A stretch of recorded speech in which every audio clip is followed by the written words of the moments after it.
Order കൂടുമ്പം നഷ്ടം സംഭവിക്കുന്നത് കേട്ടിട്ടുണ്ടോ? നമുക്ക് സംഭവിച്ചു.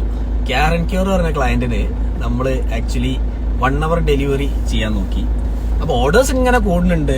നമ്മളിങ്ങനെ 1 hour ഡെലിവറി ചെയ്യുന്നുണ്ട്. ഓർഡർ വരും, പിക്ക് ചെയ്യും, ഡെലിവറി, ഓർഡർ വരും, പിക്ക് ചെയ്യും, ഡെലിവറി ചെയ്യും. പക്ഷെ ഓരോ ഡെലിവറിക്ക് ഒരു കോസ്റ്റ് ഉണ്ട്. കാരണം ഡ്രൈവർക്ക് കുറെ ഓർഡേഴ്സ് ഒരുമിച്ച് പിക്ക് ചെയ്ത് പോകുമ്പോൾ ഒരു പ്രശ്നമില്ല. പക്ഷെ ഓരോ ഓർഡർ ആയിട്ട് ചെയ്യുമ്പോൾ ഓരോന്നിനും കോസ്റ്റ് വരില്ല. അപ്പൊ എങ്ങനെ നോക്കിയിട്ട് ഒരു ഡ്രൈവറിന് വെച്ചാൽ 10 ഡെലിവറിയിൽ കൂടുതൽ ഒരു ദിവസം ചെയ്യാനും പറ്റില്ല. അവസാനം ഞങ്ങൾ തന്നെ പോയി ഡെലിവറി ചെയ്ത് നോക്കി. അപ്പൊ മനസ്സിലായി മാക്സിമം 12 ഡെലിവറി ഒരു ദിവസം ചെയ്യാൻ പറ്റും. അപ്പൊ നമ്മൾ എന്ത് ചെയ്തു? നമ്മൾ അത് സെറ്റ് ചെയ്തു. Okay, 12 delivery target. ഇനി മാക്സിമം മോട്ടിവേറ്റ് ചെയ്യണമല്ലോ.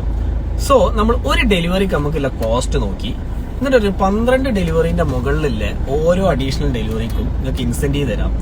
ആ ഇൻസെന്റീവ് നമ്മൾ എന്താണോ ഡെലിവറി കോസ്റ്റ് ഉണ്ടായിരുന്നത് അതിന്റെ പകുതിയായിരുന്നു. അത് നല്ലൊരു എമൗണ്ടും ഉണ്ടായിരുന്നു.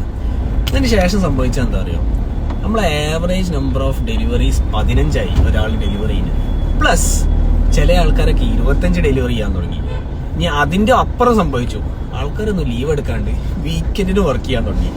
So never underestimate the power of incentivising your team.